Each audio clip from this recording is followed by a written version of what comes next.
Churu road स्थित गोपाल वाटिका में चल रही भागवत कथा में सोमवार को कथावाचक भारतभूषण महाराज ने महाभारत युद्ध प्रसंग पर विस्तार से प्रकाश डाला।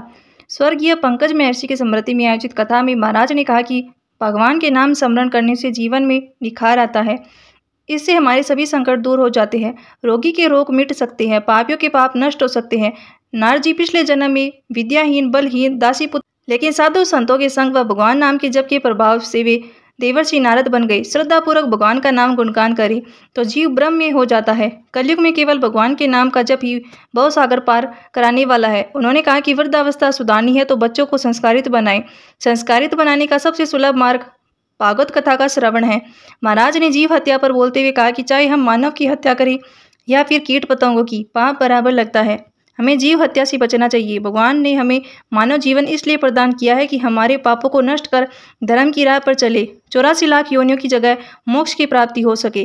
कथा के प्रारंभ में मुख्य यजमान शिव प्रसाद महर्षि दंपति ने व्यासपीठ की पूजा अर्चना की। इस अवसर पर वासुदेव चाकलान, नवीन चाकलान, प्रभात, कैलाश आत्रेय, सुरेंद्र हरिद्वाल, नथमल, नवरंगलाल स्वामी, वेद रतनलाल, सुरेंद्र हरिद्वाल, श्री गोपाल महर्षि, जयचंद पारिक, दामोदर पचलंगिया, विजय सिंह सहित काफी संख्या में श्रद्धालु उपस्थित थे।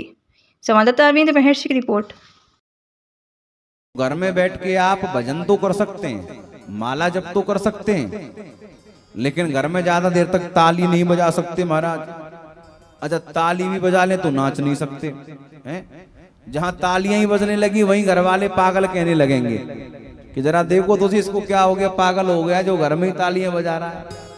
लेकिन कथा में क्या है, एक हमारे संत कह रहे हैं कि इन्हीं बिगड़े दिमागों में भरे अमृत के लच्छे हैं, हमें पागल ही रहने दो, हम पागल ही अच्छे हैं। जब तक आप समझदार होते हैं तो आपको पूरे परिवार की जिम्मेदारी उठानी पड़ती है, और जिस दिन आप पागल हो जाते हैं, संसार के लिए नहीं, जिस दिन आप भगवान के लिए पागल हो गए तो संसार के लिए तो पागल अपने आप ही हो जाओगे।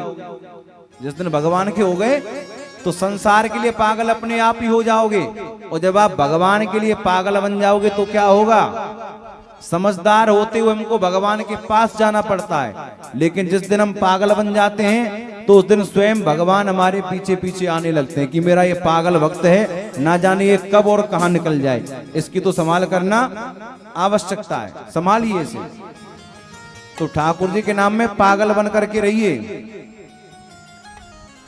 पागल बनने में जो आनंद है वो हमारा समझदार बनने में नहीं है।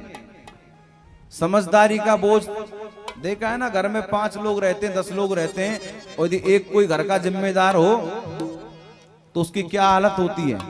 सब लोग तो बढ़िया खा पी लेते हैं, लेकिन उस व्यक्ति को रात्रि में नींद भी नहीं आती, चिंता के मारे, क्योंकि 10 चिंताएं रहती हैं।